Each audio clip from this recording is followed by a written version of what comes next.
2024 અને 25માં FIIsનું સેલિંગ ખૂબ જ વધારે હતું. ત્યારે જે હિસાબથી FIIs વેચીને જતા હતા ને એવું લાગતું હતું કે આ લોકો ક્યારે પાછા આવશે જ નહીં. પણ તમને લાગે છે આ બાઇંગ સસ્ટેન થશે? FIIs બાય કરશે ઇન્ડિયન માર્કેટ્સમાં પાછું વધારે? FII કોણ છે? યુએસમાં એક મ્યુચ્યુઅલ ફંડ બેઠો છે જેમાં લોકલ લોકો પૈસા લગાડે છે અને મ્યુચ્યુઅલ ફંડનું કામ છે ઇન્ડિયામાં પૈસા લગાડવાનું. તો જ્યારે એક ફોરેનર ઇન્ડિયામાં પૈસા લગાડે તમે એને FII કહો, સિમ્પલ લેંગ્વેજમાં.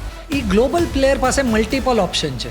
એટલે એ શું વિચારે છે કે મારી પાસે તો ચાઇનામાં પણ ઇન્વેસ્ટ કરવાનું ઓપ્શન છે, ઇન્ડિયામાં છે, બ્રાઝિલમાં છે, વિયેતનામમાં છે, ઇન્ડોનેશિયામાં છે, કે બસ આ બધામાંથી સસ્તું કયું છે, ચલો ત્યાં પૈસા નાખવા દો. તો હવે તમે જ્યારે મોંઘા હતા ત્યારે તમારી પાસે એલોકેશન નહોતું આવતું. આજે તમે રિલેટિવલી ડિસેન્ટ છો તો એલોકેશન આવશે.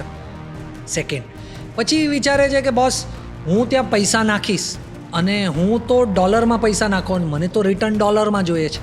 જ્યારે પણ કરન્સી ડેપ્રિશિએટ થાય ને ત્યારે એ લોકો માટે સારું નથી.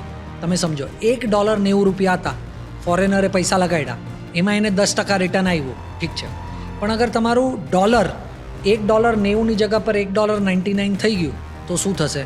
તમારો $90 સ્ટોક તો 99 થયો, તમને ₹10 મળ્યા સ્ટોક પર, પણ તમે 99 પાછા દઈને જ્યારે ડોલર ઘરે લઈ જશો અને $1.99 હશે તો $1 પાછો મળશે. બ્રોકરેજે આપવી પડશે ને LTC આપવું પડશે લોકલ કરન્સીમાં. તો એ લોકોને જોઈએ છે કે રૂપી સ્ટેબલ હોય કાં તો રૂપી એપ્રિશિએટ થાય એવા સિચ્યુએશનમાં આવે. કારણ કે રૂપી એટલું ડેપ્રિશિએટ થઈ ગયું હતું કે હવે ફ્લોટિંગ પીરિયડમાં છે તો કદાચ 2026માં રૂપી સારું કરશે. અનધર રીઝન વાય એ ઇન્ડિયામાં વધારે એલોકેટ કરશે. અર્નિંગ્સ બેટર થઈ ગઈ છે, ઇન્ડિયામાં એલોકેટ કરશે. અને તમે એક વસ્તુ સમજો, એ હોટ મની છે. ઇન્ડિયાનું માર્કેટ ચાલવા લાગ્યું ને તો ઓટોમેટિકલી પૈસા વધારે નાખ્યા જ રાખશે.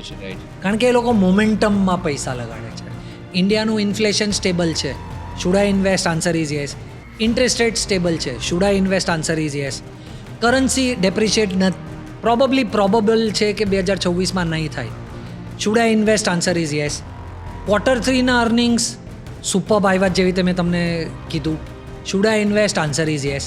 તો સ્ટોક માર્કેટ અગર ઉપર જશે ને તો એ હોટ મની ઓટોમેટિકલી પૈસા એલોકેટ કરવાનું ચાલુ કરશે. તો મને એમ લાગે છે કે 2026માં કદાચ FII પોઝિટિવ રહેશે ને FII ના પૈસા આવશે. રાઈટ.